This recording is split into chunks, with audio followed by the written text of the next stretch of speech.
Welcome to episode 38 of the CROM Updates. I'm joined with, once again, Jason Schoonover. Jason, how are you doing this morning? I'm doing well, Kurt. How are you today?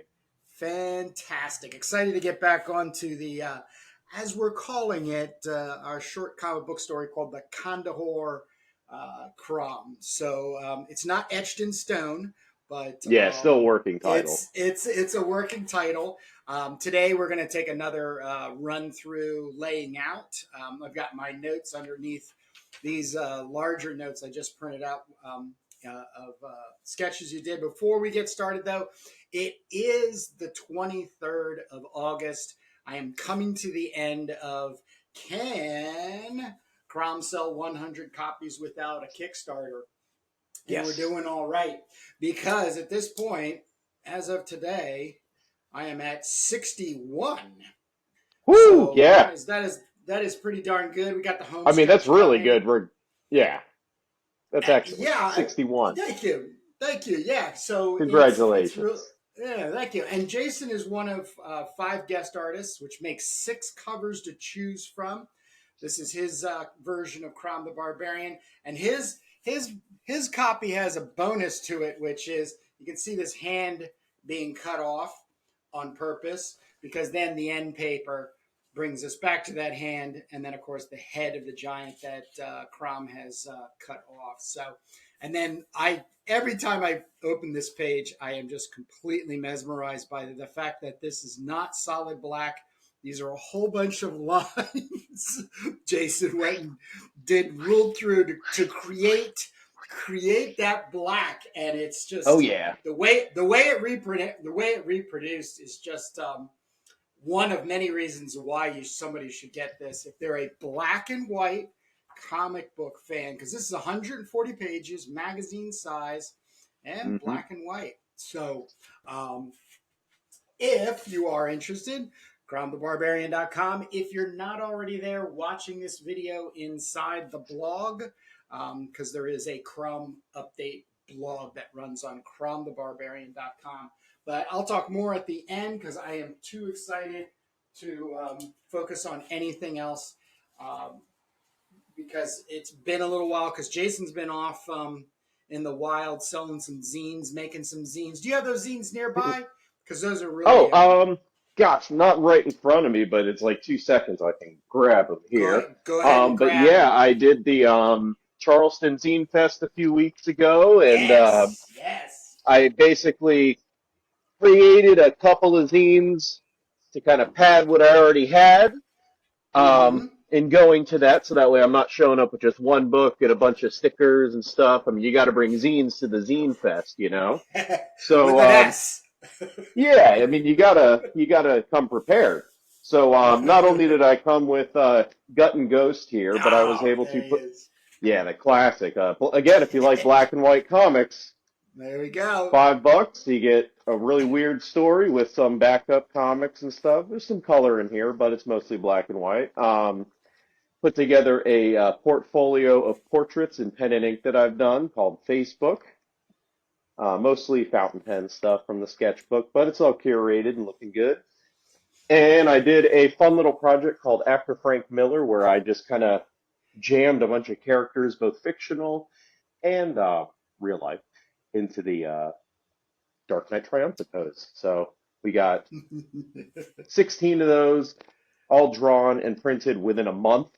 And then I also made a little zine where I redrew page 1 of The Dark Knight Returns to make it about McDonald's. When you get to that, flip it over to the other side. You get the rest of the story. And clearly I've eaten too much McDonald's, otherwise my hands would be a little bit better at doing this. But you find the cover and then read the rest. And that's kind of what I've been up to, just kind of nose to the grindstone stuff. So yeah, if you would like any of those, you can head over to my Shopify. I got it directly linked right on my Instagram and stuff. And you get a free copy of The Dark Knight Returns with a purchase of any one of these zines here. Oh, that's great. And that's the end of my commercials there, Kurt.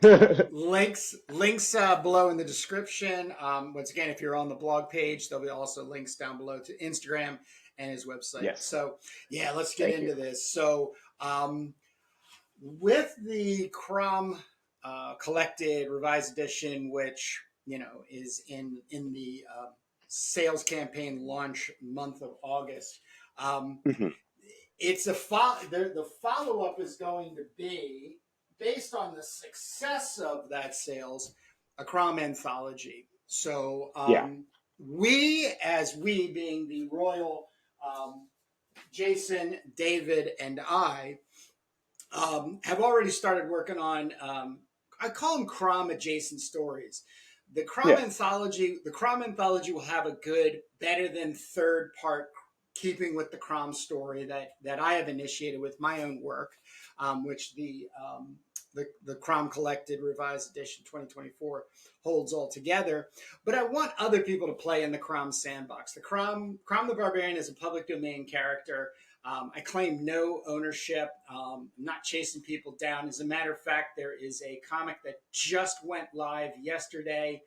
I'm going to put a link to the Instagram people who are involved. Hopefully, I have them all. Just Jamie, though, on Instagram was the one that Hmm. headed up this. This is great. Yeah. This is just really great. I can't wait. He's actually heading to he's heading to Ed Piskor's Comic Con this Yes. weekend. Yeah. So if he has I a was gonna copy say I left saw over. a very similar Crom the Barbarian thing happening over in that camp over there, and I was very It's so excited about exciting. that. It's There's like so 3 or 4 guys working on it. yeah, Alex Turbin is one, Manchetti and Alan Robinson, I believe, are the Yes. four. Yeah. If there's Alan a fifth, Robinson if art. there's a fifth, That's who I've been seeing. yeah. So totally excited to be able to connect with Yeah. them and keep this thing going. But Jason and I are going to head back into where we left off in our Kandahar Crom. Now, Jason, I'm going to let you do a real quick rundown of why it's Sure. called Kandahar Crom. Kandahar Cromdahar is what I've been kind of shortening it to Ah! lately, just That's kind of so save on the good. syllables, Um, but basically, there's kind of this like story, and I've been talking to my buddy about this. His dad's in the military and fought in like Desert Storm and Afghanistan and stuff. But this, from what I can tell, this is a story that like actually originated as a rumor within the military. It wasn't born on like some talk show. I mean, talk shows report like I think it was reported on Art Bell's Coast to Coast or whatever iteration was around at that time.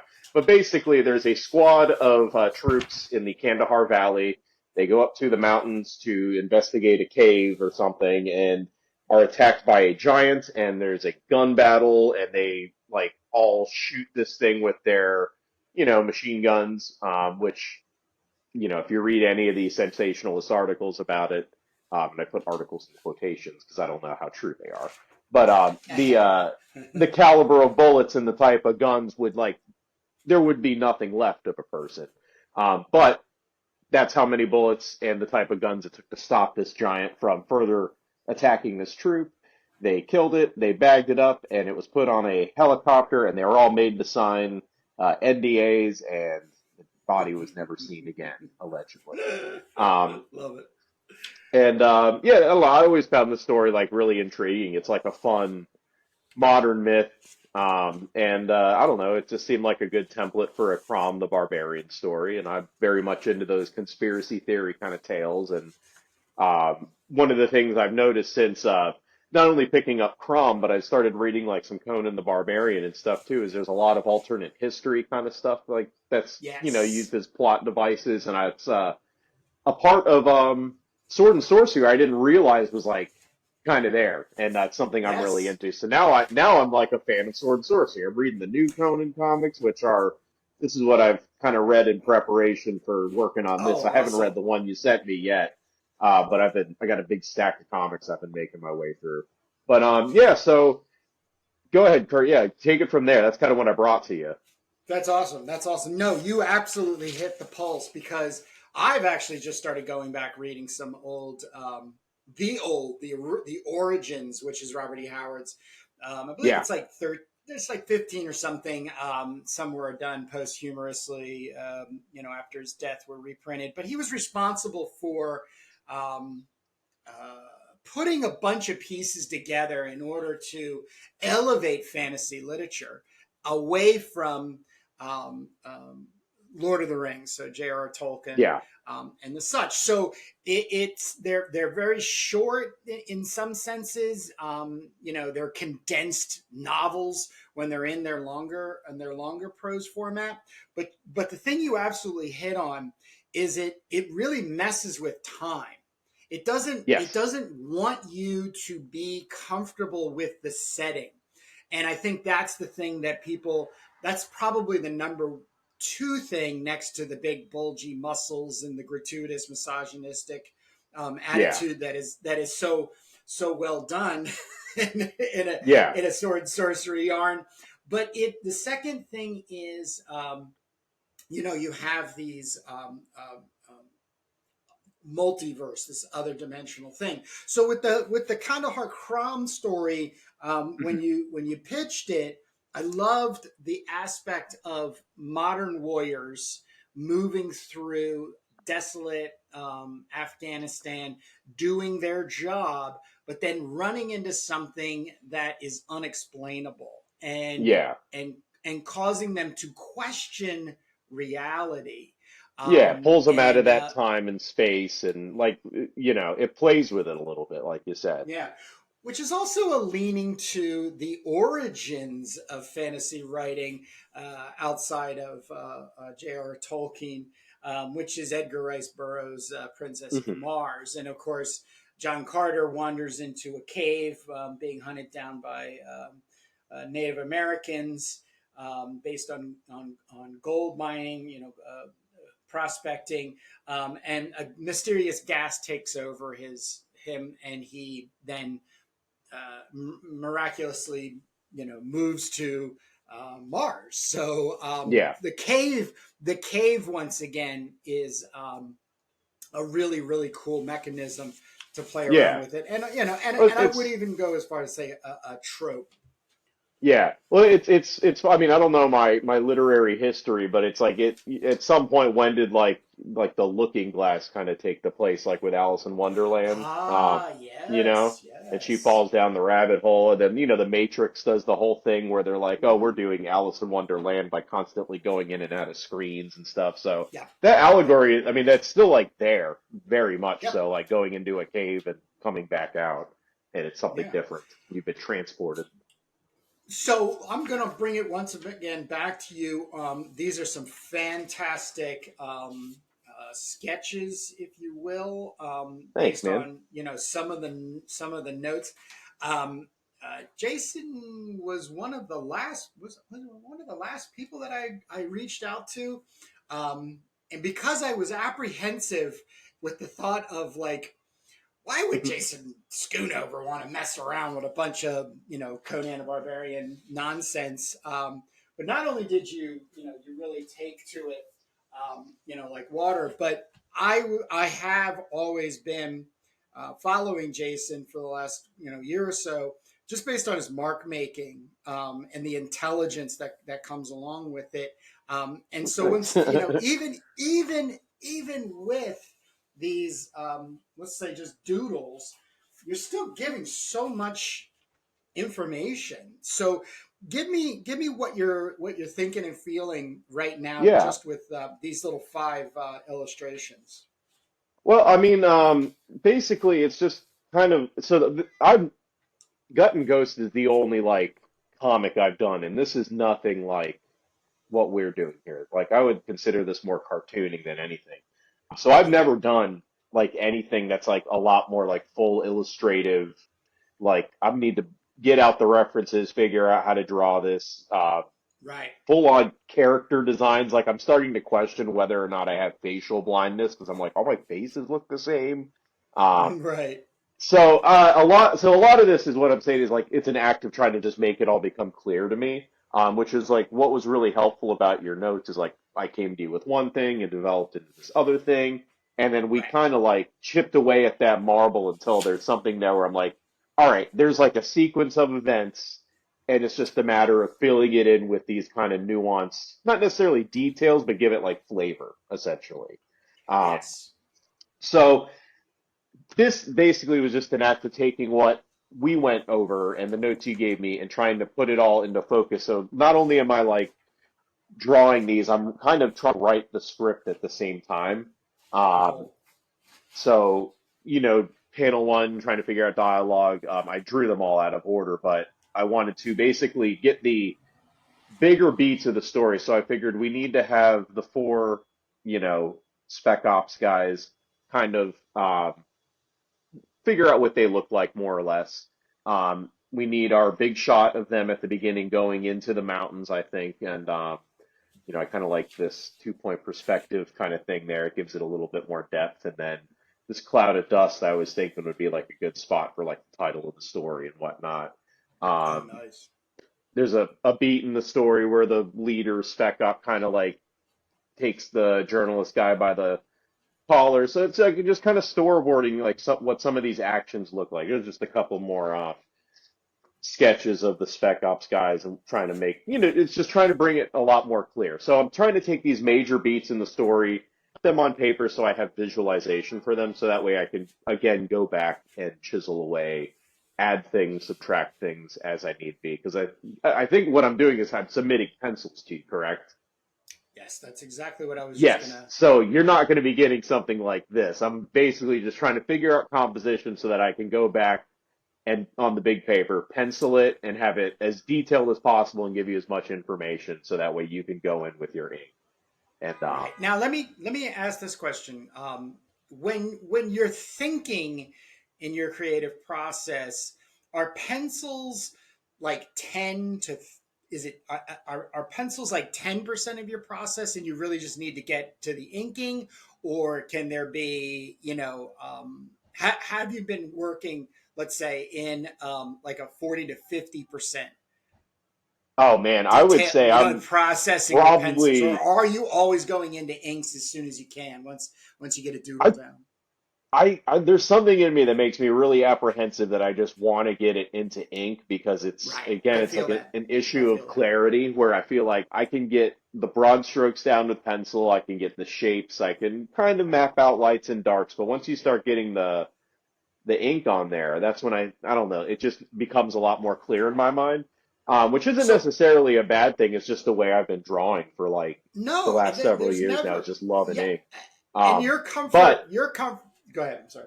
no, but I was going to say at the same time, in that this is like kind of a new thing for me to be like, all right, a Right. full illustrative story.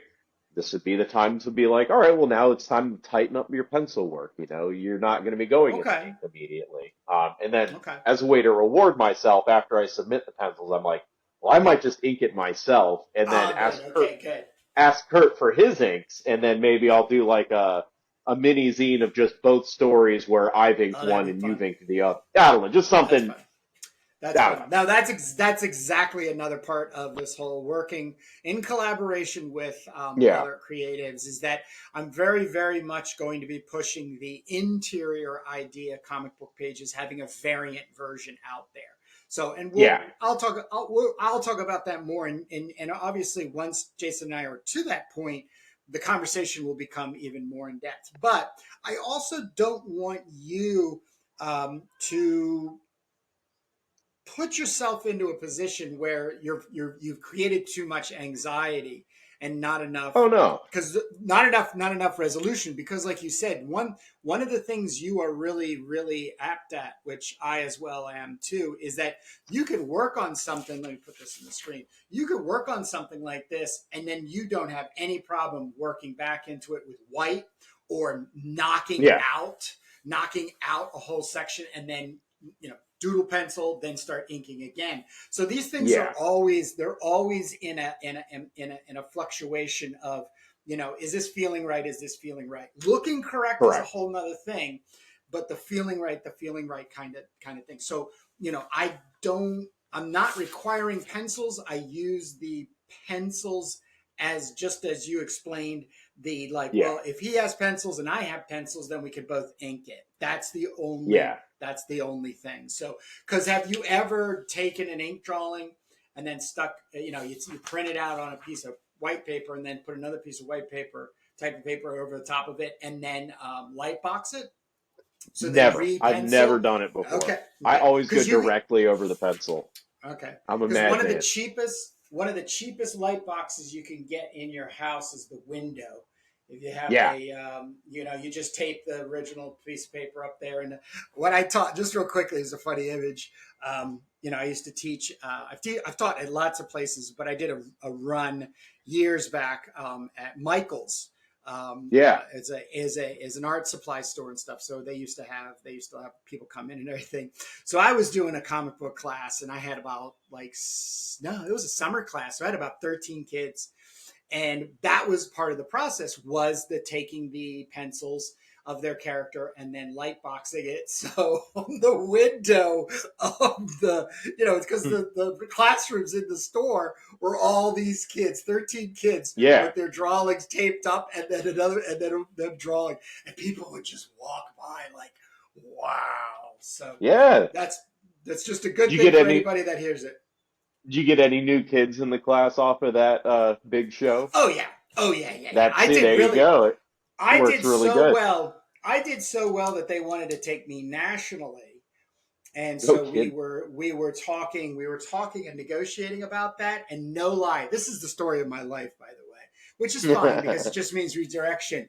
They changed leadership. So the Oh, that's president of the always the way it goes, company, man.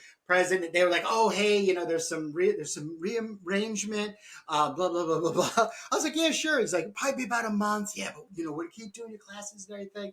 And then a month later, my boss from my origin store, because I taught at 4, and I had a boss from the home store. He goes, the look on his face. I was like, Mike, you don't have to say anything. He's like, I'm sorry. Nah, I'm like, you no, don't have to it's say up. anything. You don't have to say anything.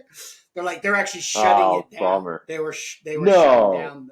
Yeah, they were shutting down the whole thing. So it was funny too because not to keep gambling on, but then that's why I ended up getting in. That was one of the reasons that helped me go into the management program for Trader Joe's. Yeah. So that's that. But getting back to it, so where these other than that one that you have on the left, left. Yes. What is because we have this at 6 pages? Are you still at 6 pages? Have you Man, expanded I've page wise or? so I've only gotten one page scripted, and then Okay. I've been doing that scripting page, started drawing page 2, and just a couple of other beats here, and then going back Okay. and forth.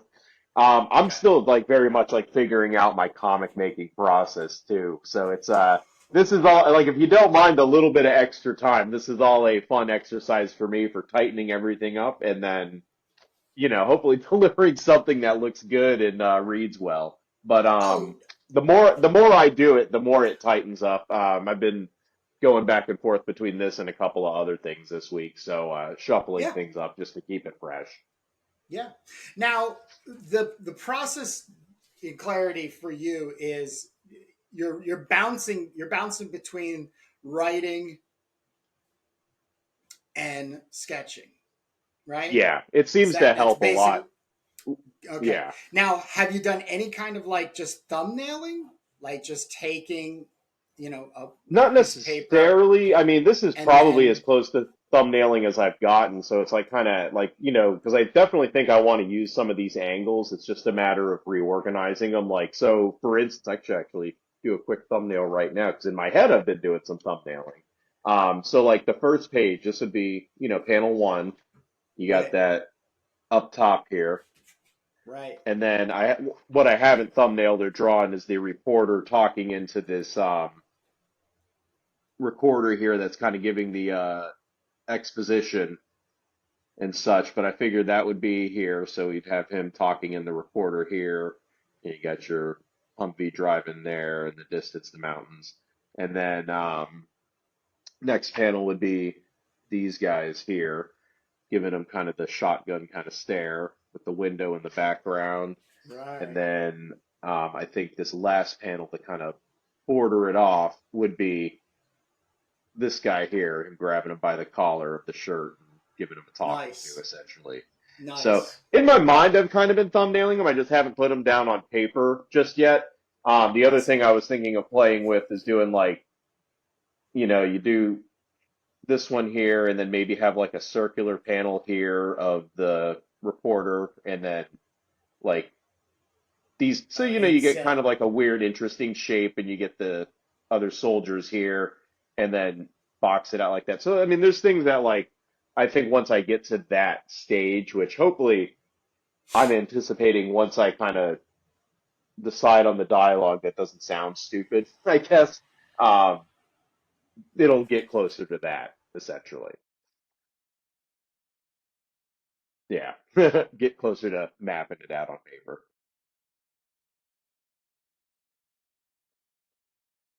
Oop, did I lose you? No. Can you hear me? Yep, I can hear you now. Can you hear me? Okay, good. Okay. Yep, yep, yep. I thought I had to sneeze, so I hit the mute. So Oh, anyhow. I was like, oh, what happened?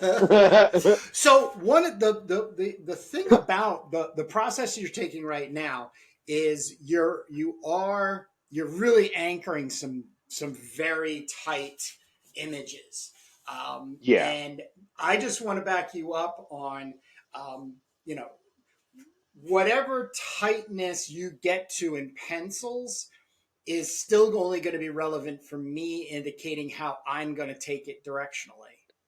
correct. Yeah, Okay, so yeah, your emotional attachment to how how well rendered or recognizable these characters are is not that important. And I also want to put it into play is you've already done the magic with these just you have very four different helmet glasses, just they're just yeah, a ragamuffin group. So there's no that's character design number one is by silhouette and itemizing the character.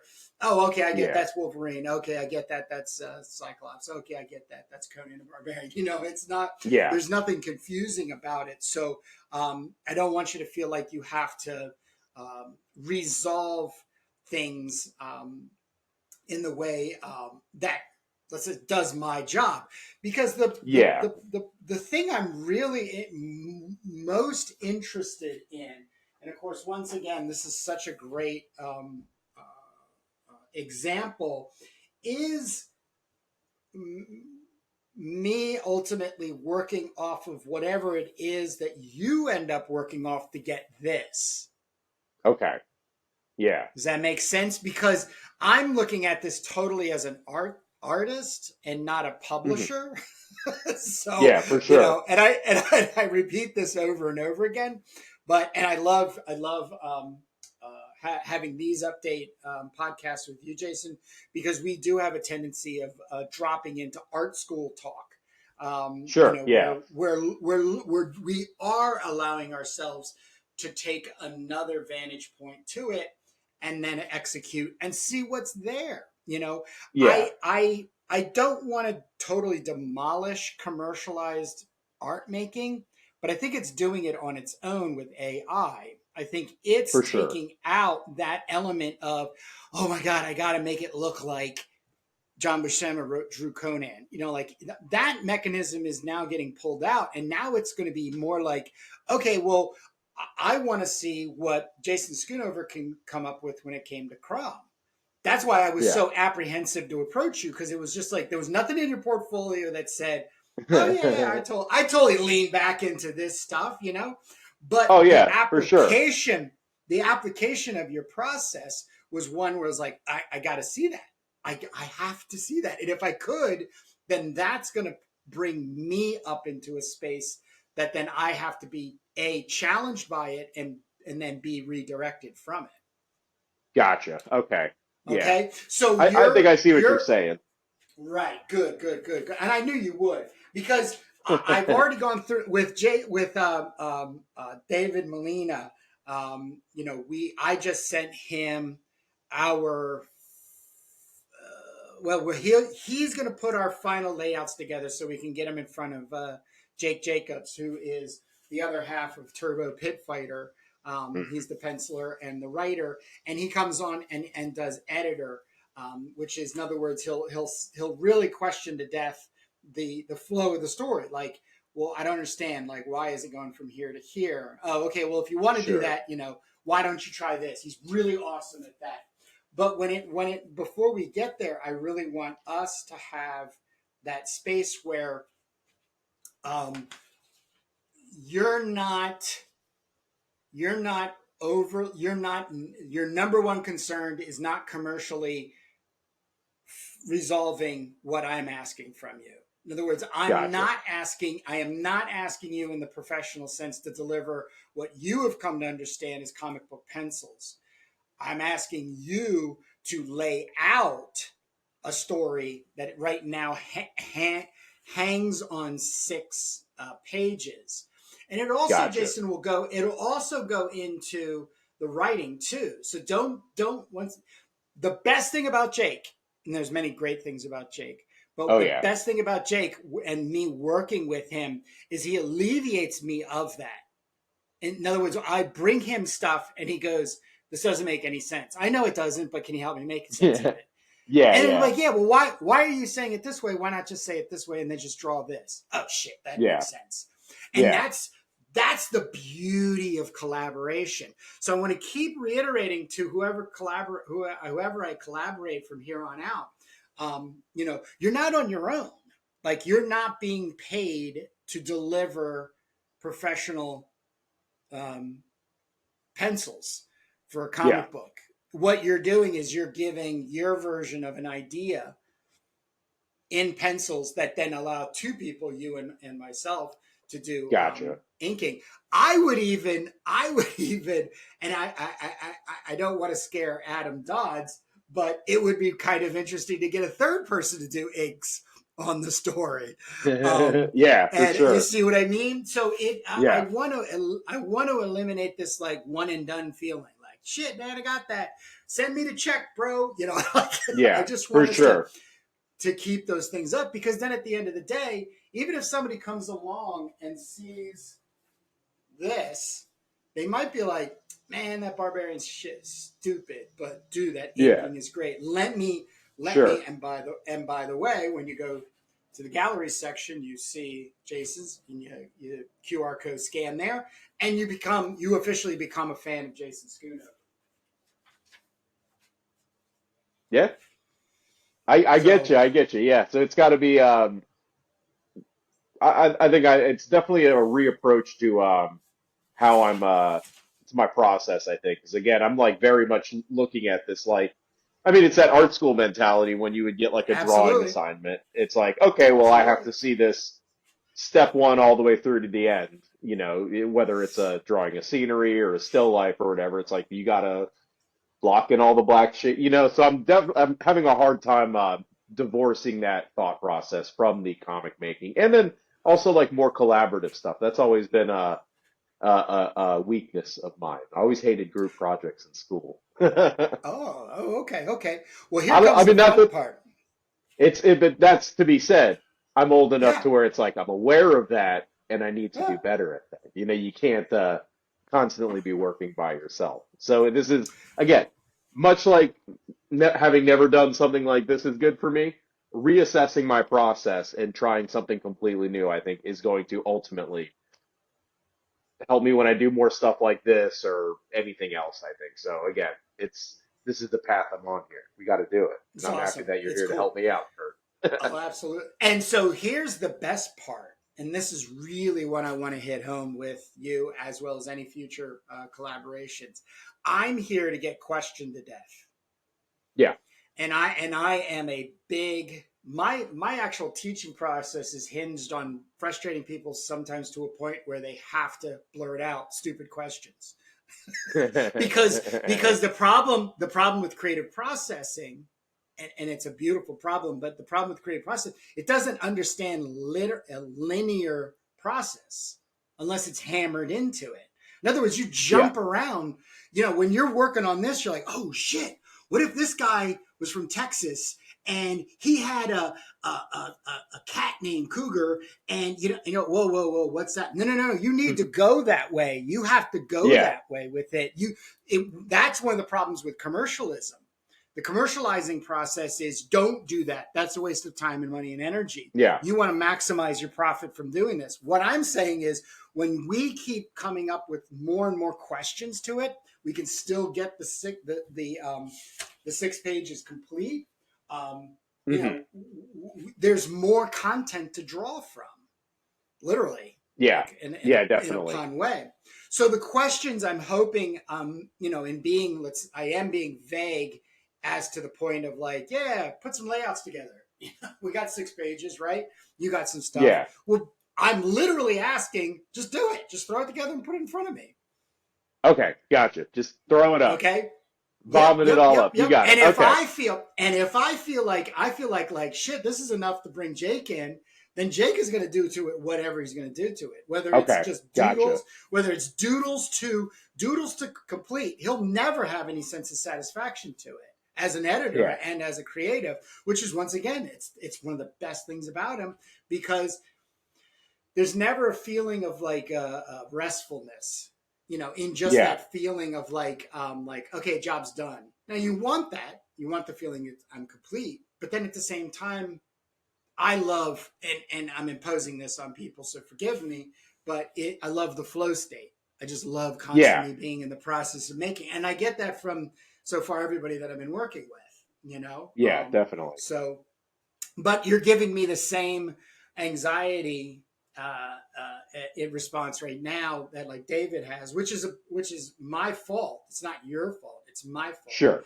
But I'm telling you right now, whatever you give me, and by the way, this is like, I think I saw something. Yeah, you had posted some reels or stories on Instagram and tagged me, and I was like, oh my god, when we sit down and talk, it's gonna be bonkers. And it is. So I want to put it right back. I want to put it on you. Yeah. You know, definitely. Question me.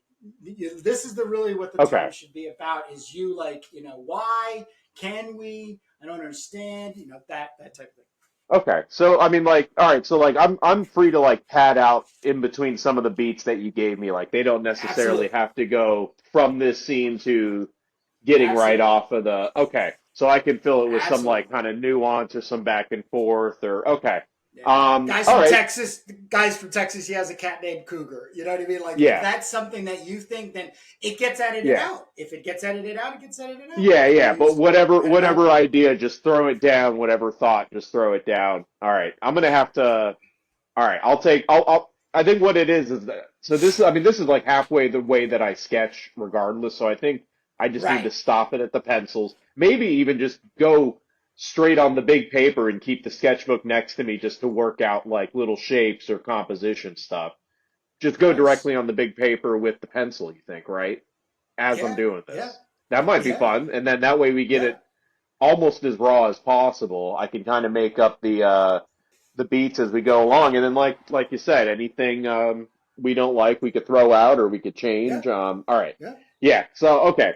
I mean, a lot of this too is like me just giving myself the willies of like, all right, I'm going to approach this like this, and then it has to go like this. So that's definitely a lot more freeing what you're saying. So, absolutely. Okay. But at the same time, I think this was still a necessary step to get to that loosening up kind of, I don't know, revving the engines a little bit to kind of make it all come into clear, figure out angles and shots. So, you know, I guess it's a part of my process, but it's as I'm making more things, I'm also adjusting my process. I have not hired you as a penciler, and I'm not going to ever hire anybody as a penciler. I'm hiring you as Jason Schoonover. Layouts. Yeah. Hit me with some Jason Schoonover layouts and stuff. Yeah. Yes. I mean, it's like, and I've also said this too, and there's a little like pairing of it is that this is a low to no stress project. There's no time frame. I'm not finishing. The only thing I did, and it took me 2 more months to get CROM collected out in August. I was supposed to do it in June or May. I remember you were counting it down. Yes. So, you know, once again, but then the connecting point to it is also just being very, like I said, in flow. Like like you quote unquote had to stop working on this to go and do. That's awesome, because whatever you did out Yeah, there, now you bring it back to this. And I think exactly. Yeah. what I am hearing, which is the most exciting part for me, is to be able to write in my, my forwards to Crom Anthology that, by the way, everybody, these are the first layouts of Jason Schoonover for a traditional comic book, that type of Yeah, thing, and for be sure. on the Yeah, lookout. Yeah, be on the lookout now, because definitely. he's now leveled up and leveled into an area, which is what we should always be doing. So yeah, I Absolutely. No, mean, I agree. This definitely like has like project has like come at the perfect time because it's like, I good, did the one good, thing, I did a couple other things, and then especially after I did that first comic there, like, I tightened up my process approaching the second one, and now I have to take what I've learned from that and then try to adapt it to what we're doing here. So it's a good variant of again, like kind of boiling down and like trimming away the fat, I think, of what I'm like trying to figure out essentially when it comes to making comics or whatever. So again, I think, like you said, all this is going to go a long way towards kind of leveling up. And like, had you hit me with something like this a year ago, I don't think I would have been able to. Like, I don't think I would have been able to say yes to it. right, The right, pinup was the perfect kind of like first step and primer to be like, all right, awesome. I didn't know I could crank this out. Is awesome. Yeah, So and cranking you did, because it there is, I think, the number one thing that I feel and hope that I'm applying to this collaborative effort through Crom is exactly that. There's a sense of professionalism, if you will, but I really think of it as more like urgency. yeah. And there's also that I still miss. I was telling my wife this. She was saying there was something that had happened to a elementary friend of hers, and she was telling me, and as she's telling me, I'm like, there's only one elementary kid I remember, and his name was Hmm. Dante Whitley. His name was Dante Whitley. And the only reason I remember, well, those two big reasons I remember him, but the number one reason is this guy was 1,000 times more voracious than I was in making a comic book. So every Hmm. time I ran into him, hey, what's your character doing? Check out what mine is. I'm like, shit. Yeah. I And was he's like, got I like didn't, 10 I didn't, pages I done or didn't do it something. last Yeah. day. Yeah. And so he was the first person that brought me into the world of like, just keep doing it, man. Keep doing it. Let's see it. Yeah. And then he would go, and then his thing, the thing is I have very few of my own comics, and I can't unfortunately find his. I don't know. He might have swapped them back because his aunt owned a bodega across the street from the elementary school, which we used to sneak out Hmm. and go to on recess to get Jolly Ranchers and comic books. Hell Um, yeah. but it was that leveling up in order to meet his Yeah. expectations. But then I would find later, like, oh no, my anatomy is not as good, and Yeah. it's Oh, not as no, good as it's, Dante's. It's not as good yeah, as Gil Kane's. So you for start sure. moving in this kind of self-directed and determined approach. Yeah. Then it is Well, like, it's very much like being back in the classroom when, I love it. everybody's got their tables in a circle and then, all right, we're done drawing. Everybody walk around for 15 minutes and look at your neighbors. Yes, It's, yes, yes. not only do you see the different perspectives because they're literally sitting in different areas of the room, but you see, oh, well, we both had this same problem to solve in this drawing, even though you were sitting Yes, over here and I was over here and you approached it this way. yes, I didn't even think yes. about doing it this way and I did it this way. And there's a synthesis of those things I think when you work together with people that I think again, I say I didn't like to work in groups and collaboratively, but I always loved stuff like that because it was still, I could very much go back on my own, and again, I think this fueled how I think about the comic making process and that like, oh, giving Right. an assignment to complete a drawing, that means I have to do it. You start with step one and then you get to these, but but it was very much like a sense of like self authorship or whatever, which is I think is like kind of what I find appealing to comics anyway. Like I have friends that are Right. into like film editing and stuff, and a lot of their jobs are just working for corporate clients or making commercials and stuff. And it's like what they would really like to do is make a movie, but that costs like thousands and thousands of dollars, and you have to coordinate with people, and Yeah. it's hard work. And of course, people want to be compensated for their time because they're doing physical labor. So it's exponentially harder to do a very similar thing, I think, in that medium, to where it's like in comic books, you have control over everything in a sense of authorship over everything. So again, this is a fun exercise in trying to deny that and turn that into this like, which I mean, again, like traditionally, it is a collaborative process. You wouldn't have an industry if it was just one guy doing everything. You would have one book every, 6 months or something. It wouldn't be as able to churn out things. But I don't know. Yeah, I'm and kind of digressing here a little. it's all no. And that's exactly where I want to end today. Is Yeah, I just really have. I've always had some very specific thinking towards making art slash comics yeah, because I went to a 4-year art school, Maryland Institute College of Art in Baltimore. I went through like you do basics in freshman year. I then went into illustration and graphic design. I got myself kicked out, but it was a good kicked out because I kept the one teacher, Ken Kravchuk, said, Kurt, you can't be here anymore. You think too much like a painter. But I panicked because I was like, no, no, no, no. I want to be a comic book artist. So then they yeah, sat me, the dean, sat me down, and Ken, and said, look, you don't have, he goes, a BFA is a BFA. It doesn't matter if it's an illustration, but yeah. Or our painting. job, Yeah, our responsibility is to give you all the skills and the tools and problem solving creatively in order to make a living out there.